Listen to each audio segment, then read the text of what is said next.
everyone, welcome once again to Jupeb National Academy, and today we'll be concluding your Biology 002 Topic 2. If you have been following our lectures, you know that in our last video we discussed about algae, and now the last content on your course outline for your Jupeb syllabus Topic 2 is your Archea.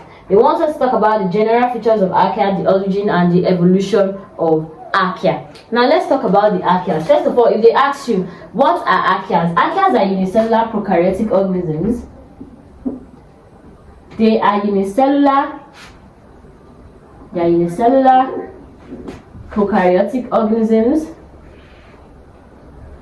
Unicellular prokaryotic organisms. And for them to be prokaryotic, that means they lack a true nucleus, right? That means that lack a true nucleus,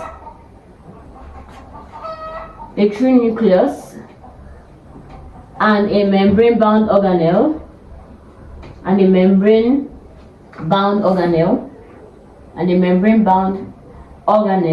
and also they lack, and also your Archea lack, and also they lack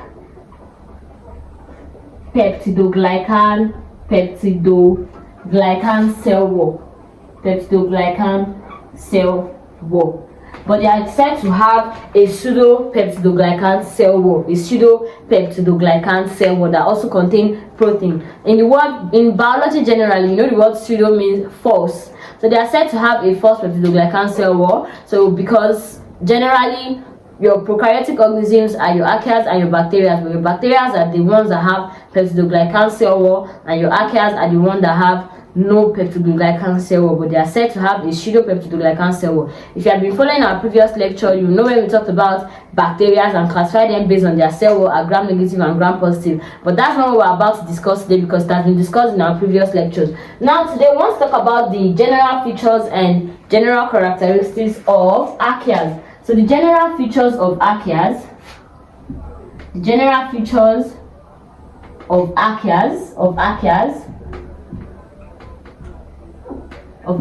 the first one you need to know is that they are unicellular. The second one you need to know, for the fact that they are unicellular, you need to know that they are also prokaryotic. From the definition, there are lots of features that have been listed out. They are prokaryotic. The third one you need to know, very, very important, is that they are extremophiles. I will be laying emphasis on this word extremophiles. They are extremophiles because previously Archeas were believed to be unusual bacteria, but in recent studies it has been shown that Archeas, according to Carl Woese and George Fox in 1977, Archeas are not unusual bacteria. They've been distinguished based on their domain because they have different RNA sequence arrangements. So they are extremophiles. And then you need to know that they lack peptidoglycan cell wall, and also you need to know that they lack a true nucleus. And a membrane-bound organelles. So in case they ask you list 5 general features of an Archea, you should be listing all these things in the board, and they are extremophiles. Now when we want to talk about them being extremophiles, we're going to lay more emphasis on that when we are talking about their evolution. Now let's talk about the origin of Archeas. When we want to discuss the origin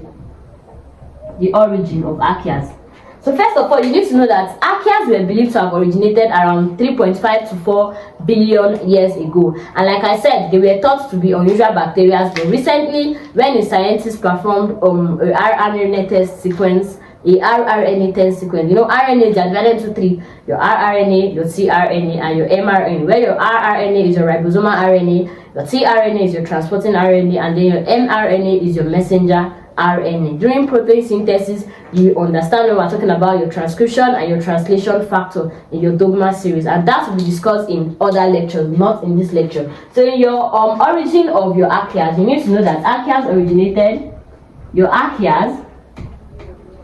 originated about 3.5 3.5 to 4 billion years ago. And the name Archea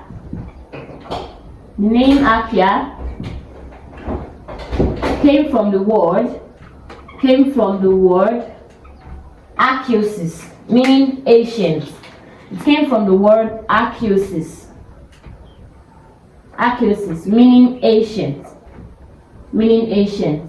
So for them to have existed about 3.5 to 4 billion years ago, that means they are ancient organism, meaning ancient.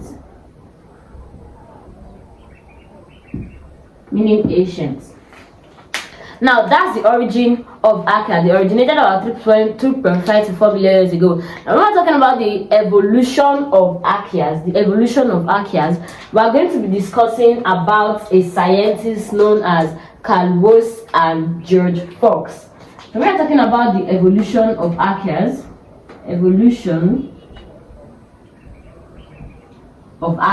This is a very interesting story.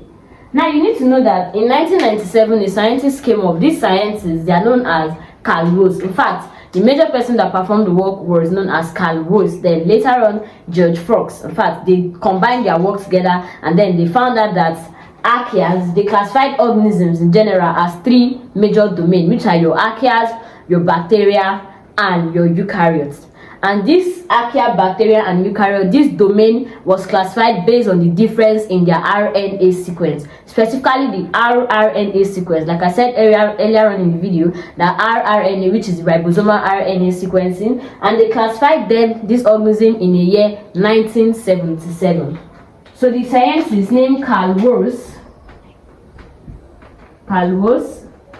and George Fox, they came up in 1977 to classify organisms based on domain, they classify organisms as domain based on their difference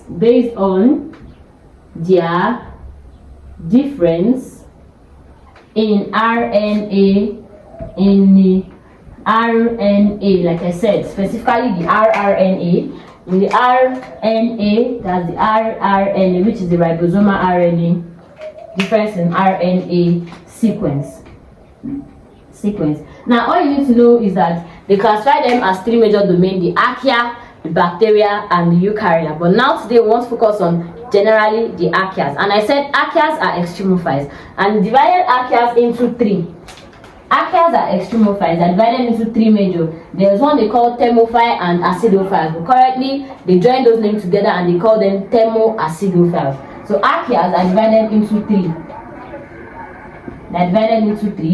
You have the one you call your methanogens. You have your halophiles or your thermoacidophiles. You have your thermoacidophiles.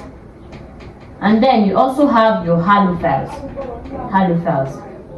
So now they can ask you, a methane producing archaea is known as what? That's when you're talking about your methanogen. Methane producing archaea, methanogen. And some examples, you have your methanococcus, your methanosporium, you even have your methanobacterium.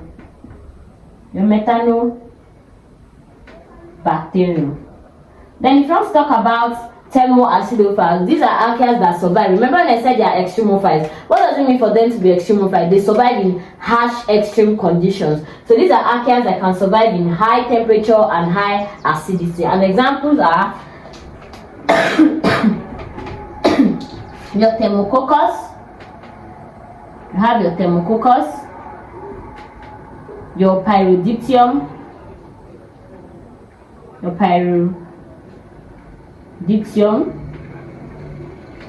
thermoacidophile, your thermococcus, your pyrodictium, your thermobacterium,